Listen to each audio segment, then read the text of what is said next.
बिस्मिल्लाहिर्रहमानिर्रहीम। जैसे कि आप जानते हैं कि आज इस्लामाबाद हाई कोर्ट के अंदर जस्टिस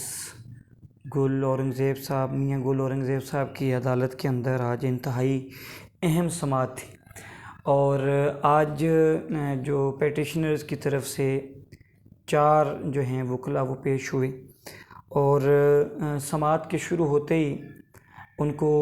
पीएमसी के वकील की तरफ से ये कहा गया, एक जूनियर वकील आए हुए थे जो पीएमसी के वकील हैं तैमूर असलम साहब, उनके एक जूनियर वकील आए थे। उन्होंने वकील साहब को जज साहब को ये कहा जी चूँकि मेरे सीनियर वकील आज नहीं आ सकते तो आप प्लीज़ इसको समाअत को मौखर कर दें। जिसके ऊपर जज साहब ने कहा कि नो, हम समाअत करेंगे। और उन्होंने जो पिटिशनर्स के वकला थे यानी हमारे वकला थे 4 पिटिशनर्स की तरफ से, उनको कहा जी कि आप अपने दलाइल शुरू करें। तो फिर उन्होंने कहा कि जी सबसे पहले जो सीनियर वकील हैं वो अपने आर्गूमेंट्स दें। तो जो सबसे सीनियर वकील थे वो मोहतरम हसन रज़ा पाशा साहब, हसन रज़ा पाशा एडवोकेट, उनको कहा गया कि आप अपने दलाइल शुरू करें। जब ये उन्होंने कहा तो साथ ही जो पीएमसी के वकील थे उन्होंने कहा जी कि आप जो लाहौर हाई कोर्ट की जजमेंट आई है वो जजमेंट उस वकील ने दी कि इनकी पिटीशन, इसी हवाले से एक पिटीशन थी जो वहाँ पे डिसमिस कर दी गई। इस पर जज साहब ने कहा जी कि वो मैंने जजमेंट नहीं पढ़ी, उस जजमेंट के अंदर क्या है। तो फिर हमारे वकील ने बताया जी कि उस जजमेंट के अंदर वकील जो मोअज़्ज़ज़ जज साहब हैं लाहौर हाई कोर्ट के, उन्होंने सिर्फ जो है एक पॉइंट को लिया है और वो 18th पॉइंट को लेके कि ये कह रहा है जी कि यहाँ पे हमारी प्रेयर ये है कि ये एक दिन होना चाहिए सबका। तो उन्होंने वहाँ पर ये कर दिया है उसको एक्सप्लेन कि एक दिन एक बच्चे का होना चाहिए। तो इसके ऊपर फिर जज साहब ने कहा जी ठीक है, आप अपने दलाइल शुरू करें। तो वो दलाइल जो पीएमसी का वकील जिस बेस पे रोकना चाह रहा था कि आपकी वो एक आ गई है तो आप भी इसके ऊपर करें, तो जज साहब ने उसकी बात से एग्री नहीं किया। उन्होंने कहा जी आप अपने दलाइल दें। तो फिर आज 4 वकला में से सिर्फ जो हैं एडवोकेट हसन पाशा साहब, उनके सिर्फ जो हैं दलाइल मुकम्मल हुए। उन्होंने अपने दलाइल का आगाज़ जो था वो किया, ये जो इनकी रेगुलेशंस आई हैं, एक तो है पीएमसी का एक्ट जो सितंबर 24 2020 को पार्लियामेंट से पास हुआ। इसके ऊपर भी बात हुई है, आज मैं बताता हूँ आपको। और इसके बाद जो एक रेगुलेशंस इन्होंने और PMC conduct of examination regulations 2021 इन्होंने दी हैं और ये जून 4 2021 को ये रेगुलेशंस जो हैं आई हैं, प्रिंट हुई हैं और पास हुई हैं और लोगों तक इसकी एक्सेस गई है। तो एडवोकेट हसन रज़ा पाशा साहब ने सब, और एक चीज़ और मैं बताऊं इन चीज़ों की तरफ आने से पहले, हाई कोर्ट के अंदर फैक्चुअल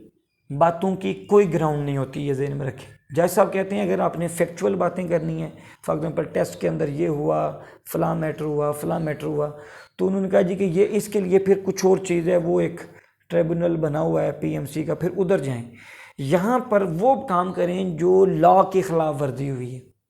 यानी आपकी जो मेरे पास पिटीशन आई है उसमें जो इस तरह की बातें वो मेरे सामने डिस्कस ना करें जो फैक्चुअल बुनियादों पे, ऐसी बातें डिस्कस करें जो लॉज की वायोलेशन हुई हैं, एक्ट के अंदर जो लॉज हैं उनकी जो वायोलेशन हुई है वो मेरे सामने बात करें और उसी में से फिर मुझे पॉइंट्स दें, अदरवाइज़ मैं आपकी बात नहीं सुनूंगा। तो फिर वकील साहब ने जो हमारे, उन्होंने जब दलाइल शुरू किए तो उन्होंने दलाइल का आगाज़ पीएमसी की जो रेगुलेशंस पास हुई हैं जून 4 2021 यहाँ से उन्होंने किया और रेगुलेशन 10(2) उन्होंने पढ़ी। 10(2) के अंदर यह है कि the result of the MD-CAT exam as communicated and issued shall be final and shall be neither available for rechecking or any other objection from the person having taken the exam। उन्होंने इससे शुरू किया जी कि ये जो result है इसको ये फ़ाइनल कंसीडर होगा और ये रीचेकिंग नहीं होगी या कोई इस पे कोई ऑब्जेक्शन कोई भी बंदा जो है ना वो नहीं लगा सकेगा। तो उन्होंने इसको बेस बनाते हुए उन्होंने कहा जी कि जो रेगुलेशन ये थी 10(2), इसके बाद उनका रिज़ल्ट आता है 9 अक्टूबर की रात को ईमेल के ज़रिए। वो उस रिज़ल्ट से भी जो हैं बाद में कहते हैं जिसको इग्नोर कर दें क्योंकि उसके अंदर गलतियाँ हैं, एक एक बच्चे के 4 रिज़ल्ट आए हैं। और उसके बाद उन्होंने ये भी कहा जी कि उन्होंने बग़ैर यानी रिव्यू के ग्रेस मार्क्स दिए, और वो ग्रेस मार्क्स ये होते हैं जी कि किसी को 5 मिले, किसी को 10 मिले, किसी को 15 मिले। और मेडिकल कॉलेज में तो ये होता है जी कि एक एक नंबर के ऊपर मेरिट ऊपर नीचे हो रहा होता है। तो ये उन्होंने अपनी ही रेगुलेशन की ख़िलाफ़ वर्जी की। इसके बाद कुछ और भी रेगुलेशंस उन्होंने चैलेंज की हुई हैं। ये जो PMC की एग्ज़ाम कंडक्ट करने की रेगुलेशंस बाद में आई हैं उनको उन्होंने चैलेंज किया है। बहरहाल उसके बाद वो स्ट्रेट आ गए जो एक्ट का सेक्शन 18 है, यानी ये जो पार्लियामेंट से पास हुआ PMC का एक्ट। सबसे पहले उन्होंने इसका प्रीएम्बल पढ़ा कि इसका प्रीएम्बल ये है जी कि to provide for the regulation and control of the medical profession and to establish a uniform minimum standard of basic and higher medical education and training and recognition of qualification in medical and dentistry, whereas it is expedient to provide for regulation and control of the medical profession and to establish a uniform minimum standard of basic and higher medical education and training and recognition of qualification in medicine and dentistry। यानी preamble ये कहता है कि ये PMC क्या करेगी कि पाकिस्तान के अंदर मेडिकल के प्रोफेशन के अंदर पाकिस्तान में मेडिकल के प्रोफेशन को वो उसका एक स्टैंडर्ड मेंटेन करेगी। और इसी चीज़ को बेस बनाते हुए उन्होंने ये कहा जी कि मेडिकल एंड जो 18 पॉइंट है एक्ट का, medical and dental colleges admission test MDCAT, ये कहती है जी the authority shall conduct annually on a date approved by the council and as per standard approved by the board a single admission test which shall be mandatory requirement for all students seeking admission to medical or dental undergraduate programs anywhere in Pakistan। यानी उन्होंने इसको पढ़ा और हमारे वकील साहब ने, Hasan Pasha advocate साहब ने, और उन्होंने ये कहा जी कि इसको पढ़ने के बाद कि इसमें कहीं पे भी कंप्यूटर बेस्ड एग्ज़ाम का जिक्र नहीं है, और कंप्यूटर बेस्ड एग्ज़ाम ही हमारा यहाँ पर हदफ है। और साथ में उन्होंने ये भी कहा कि हम डिजिटलाइजेशन के ख़िलाफ़ नहीं हैं, लेकिन जिस तरीके से कंप्यूटर बेस्ड एग्ज़ाम कंडक्ट किया गया ये सेक्शन 18 जो एक्ट का है उससे मुतसादम है। इसके अंदर कहीं पे भी इसका जिक्र नहीं है, बल्कि उसने फिर आगे एक और हमारे वकील साहब ने एग्जांपल दी जो एक्ट का पॉइंट नंबर 20 है, और ये नेशनल लाइसेंसिंग एग्जामिनेशन यानी जो NLE है, यानी 18 एड्रेस करते हैं MDCAT को, और 20 जो है वो एड्रेस करता है NLE को जो MBBS के बाद होता है। उसमें उन्होंने पढ़ा और उन्होंने कहा जी कि इसके अंदर कंप्यूटर बेस्ड जो है एग्ज़ाम का जो है ना वो ज़िक्र है। तो उन्होंने कहा the authority shall at least twice a year as per schedule approved by the council conduct the NLE, passing the NLE shall be mandatory for obtaining a full license. The NLE shall be substantially based on objective computer based multiple choice। यानी NLE का computer based उसका जिक्र है, जबकि MDCAT के अंदर computer based का जिक्र नहीं है। ये इन्होंने ये करके पार्लियामेंट के एक्ट की PMC ने खिलाफ वर्जी की। और ये जो कंप्यूटर बेस्ड एग्ज़ाम किया गया ये फॉल्ट से भरा हुआ था चूँकि इनकी तैयारी नहीं थी, और इन्होंने जो रेगुलेशंस पास की जून 4, 2021 को, उसके अंदर आके इन्होंने कंप्यूटर बेस का जिक्र किया, हालांकि एक्ट के अंदर इसकी कोई कोई ज़िक्र नहीं है। और इसके ऊपर फिर उन्होंने अपने दलाइल दिए कि पूरे सेक्शन 18 में कंप्यूटर के ज़रिए एग्ज़ाम लेने की कोई मिसाल नहीं है। और जैसे कि मैंने NLE का बताया कि उसके अंदर है कंप्यूटर बेस एग्ज़ाम की, लेकिन MD-CAT के अंदर इसका ज़िक्र नहीं है। अच्छा, अब MD-CAT टेस्ट के अंदर जो कंप्यूटराइज्ड टेस्ट हुआ उसके अंदर बेशुमार जो हैं वो गलतियां हुई हैं। और उन्होंने फिर हमारे वकील ने जिस चीज़ को, चूँकि अगर वैसे ही ये रिज़ल्ट चेंजिंग की बात करते तो वकील जज साहब का ये था कि ये जनाब फैक्चुअल बात है, उन्होंने इसको बेस बना के कि इसके अंदर पूरी कंप्यूटर बेस एग्ज़ाम का जिक्र ही नहीं, और इन्होंने कंप्यूटर बेस एग्ज़ाम किया। और वो कंप्यूटर बेस एग्ज़ाम इस कदर फॉल्ट पर मबनी था कि जब रिज़ल्ट आए तो वो रिज़ल्ट चेंज हुए, एक एक बच्चे के 3-3 रिज़ल्ट आए। और फिर हमारे एडवोकेट साहब ने वो एक ही बच्चे के 3-3 रिज़ल्ट्स वहाँ पर पेश किए। फिर ये बताया गया जी बग़ैर रिव्यू के नंबर बढ़ा दिए गए जो ग्रेस मार्क्स दिए थे, और उसका कोई क्राइटेरिया नहीं है, किसी को 5 हैं, किसी को 10 हैं, किसी को 15 हैं, किसी को 20 हैं। अब ये ग्रेस मार्क्स मिलने से पहले जो बच्चे पहले मेरिट के ऊपर थे वो मेरिट से नीचे आ गए, और जो पहले मेरिट पे नहीं थे वो मेरिट पर चले गए, ठीक है जी। और बग़ैर रिव्यू के जो है ना नंबर जो है वो बढ़ा दिए गए, जिसकी वजह से बच्चों के साथ जो है वो नाइंसाफ़ी हुई बेशुमार स्टूडेंट्स के साथ। और ये रिव्यू उस वक्त तक स्टूडेंट्स की तरफ से यानी कोई प्रॉपर उस तरह की इसकी डिमांड नहीं थी। तो ये जनाब नंबर बढ़ाए गए, जिसकी वजह से जो एक ऐसा MD-CAT टेस्ट और मेडिकल के प्रोफेशन के लिए और मेडिकल कॉलेजेस में एंट्री के लिए जो बड़ी मेहनत दरकार होती है, और वहाँ पे एक एक नंबर जो है वो आप कह लें कि उसकी अहमियत होती है, और एक एक नंबर के ऊपर मेरिट ऊपर नीचे हो रहा होता है। तो इसकी वजह से ये जो बग़ैर रिव्यू और बग़ैर क्राइटेरिया के ग्रेस मार्क्स दिए गए, इसके ऊपर बात की। फिर उन्होंने ये कहा जी रिज़ल्ट्स के अंदर बहुत सी गलतियाँ हैं, जैसे वो जो 9 अक्टूबर की रात को हमें रिज़ल्ट्स आए तो उसके अंदर क्या हुआ,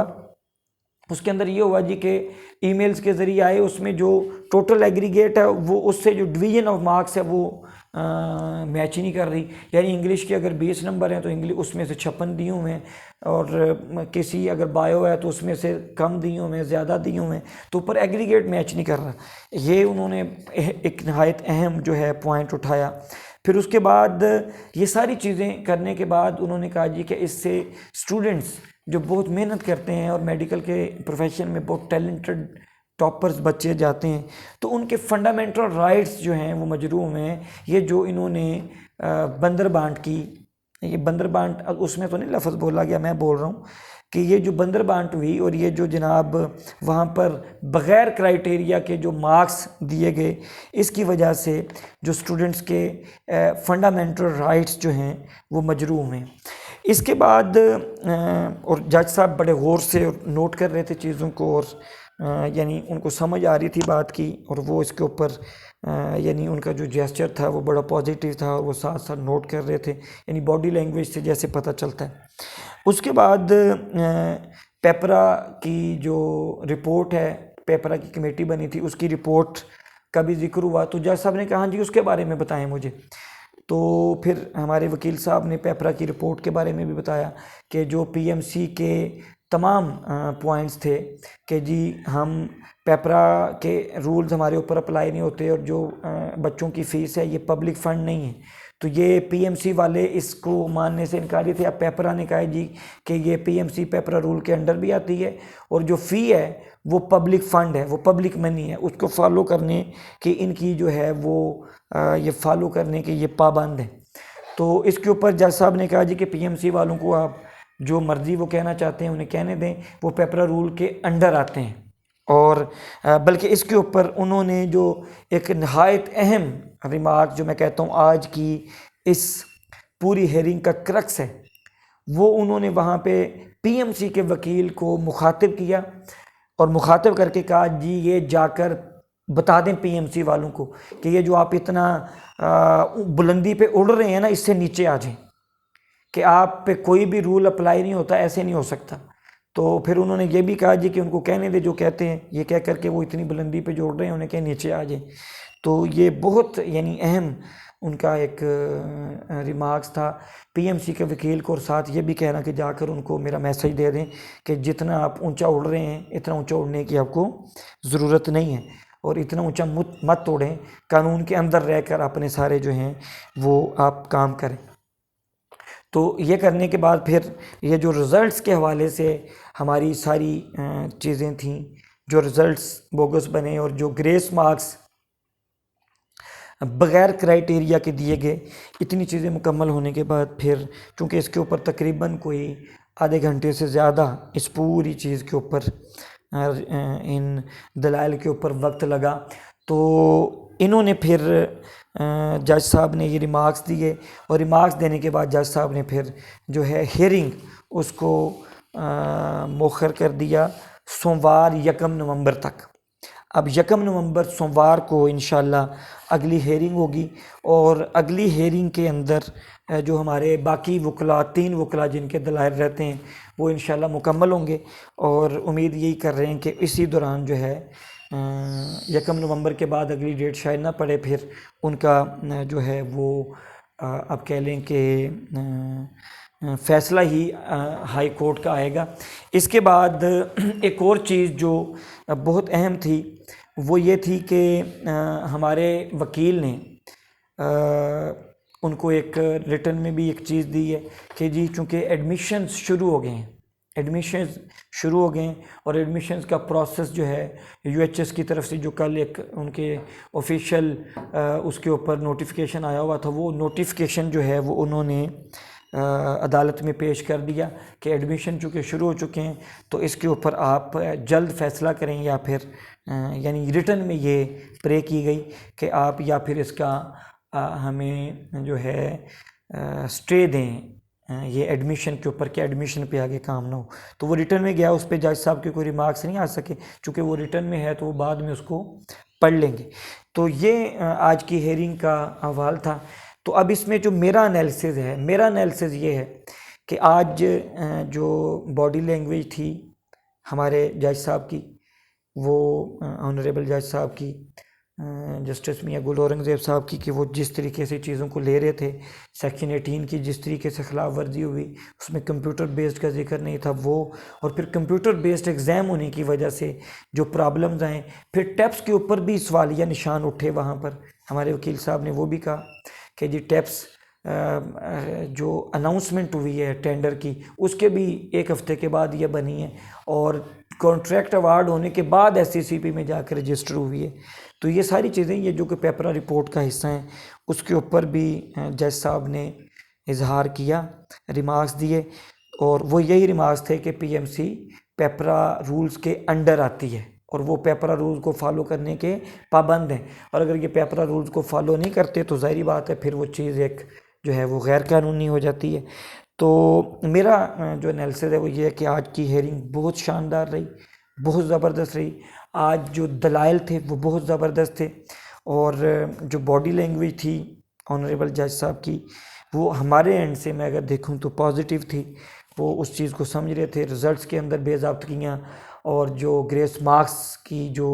बग़ैर क्राइटेरिया के बांटे गए, उसके अंदर जो जिस तरीके से वो बांटे गए, उसके ऊपर जो है कंसर्न जिस तरीके से वकील की तरफ से शो किया गया, उस पे जो जज साहब की बॉडी लैंग्वेज थी वो मुस्बत थी। अब इंशाल्लाह ये है कि 1 नवंबर को जो सोमवार को अगली हेयरिंग होगी, और उसमें हमारे बाकी वकला अपने दलाइल उस दिन मुकम्मल कर लेंगे, क्योंकि ये चीज़ें जो अब दलाइल में आ गई हैं, इसके हटकर बाकी चीज़ें जो हैं वो दलाइल हमारे वकला इंशाल्लाह देंगे, और वो भी दलाइल बड़े ज़बरदस्त हैं, चूँकि हमने तैयारी की है अपने वकला के साथ बैठकर, तो वो भी दलाइल बड़े ठोस और कानून के मुताबिक, जो एक्ट की खिलाफ वर्जियाँ हुई, जो रेगुलेशंस की खिलाफ वर्जियाँ हुई, उनके ऊपर वो भी दलाइल हैं, और उसी के अंदर फिर जो हमारे फैक्ट्स हैं, उसी कानून से जो मुतसादम होते होंगे, वही फिर जो हैं फैक्ट्स भी इंशाअल्लाह ताला उसका हिस्सा बनेंगे। तो ये आज की जो है समात, उसकी कुछ अहवाल थे, ताकि आप सब लोग उससे आगाह हों। मैं पूरी उम्मीद हूँ इंशाअल्लाह ताला कि अल्लाह पाक खैर फरमाएगा और ये इंसाफ होगा। और एक चीज़ और कि हर हाई कोर्ट और हर जज साहब अपना फ़ैसला देने के पाबंद हैं। ऐसे नहीं होता जी कि एक जज साहब ने अगर फ़ैसला दिया तो दूसरा जज वो फ़ैसला नहीं दे सकता, अलग से फ़ैसला। तो दोनों तरह की एग्जांपल जो हैं वो मौजूद हैं। तो मतलब एक हाई कोर्ट का फ़ैसला आ गया तो अगली हाई कोर्ट ने उसको उसी तरह का फ़ैसला दिया, और अगर एक हाई कोर्ट का आ गया तो एक हाई कोर्ट ने उसकी अपोजिट भी फ़ैसला दिया, चूँकि अलग पिटिशनर्स हैं और उसके ऊपर ग्राउंड्स जो हैं वो मुख्तलिफ बनाई होती हैं। तो मैं होपफुल हूँ इंशाल्लाह ताला इंसाफ के लिए, और मैं इस चीज़ के अज़म का अदा करता हूँ कि हाई कोर्ट्स में हम जीतें या हम हारें केस को, हमारे हक़ में फ़ैसला है या हमारे ख़िलाफ़ फ़ैसला है, दोनों सूरतों में आखिरी फ़ैसला सुप्रीम कोर्ट में का होना है। कि अगर हम जीत जाते हैं तो पीएमसी सुप्रीम कोर्ट जाएगी, और अगर हमारे ख़िलाफ़ फ़ैसला आता है तो हम सुप्रीम कोर्ट जाएंगे। दोनों सूरतों में फ़ैसला जो है वो सुप्रीम कोर्ट के अंदर होना है। और ये जो एडमिशन्स का प्रोसेस चल रहा है, ये अभी एडमिशन्स का प्रोसेस है, और अगर ये बात अदालत समझ लेती है और अदालत इसको समझती है कि ये पूरी गैर कानूनी काम हुए हैं, तो वो इसको अगर रिकंडक्ट का हुक्म देते हैं, और अगर नवंबर के अंदर रिकंडक्ट होता है तो ये कोई लेट नहीं होगा, ये विद इन टाइम हो जाएगा। और वैसे भी जाके जनवरी में क्लासेस होनी है, और तब तक जो है ये भी प्रोसेस मुकम्मल हो सकता है। तो आखिरी फ़ैसला जो है वो सुप्रीम कोर्ट के अंदर ही होना है, और सुप्रीम कोर्ट ही आखिरी फ़ैसला देगी। सुप्रीम कोर्ट के फ़ैसले तक हमने उम्मीद और यकीन के साथ इंशाअल्लाह ताला अपनी जिद्दोजहद को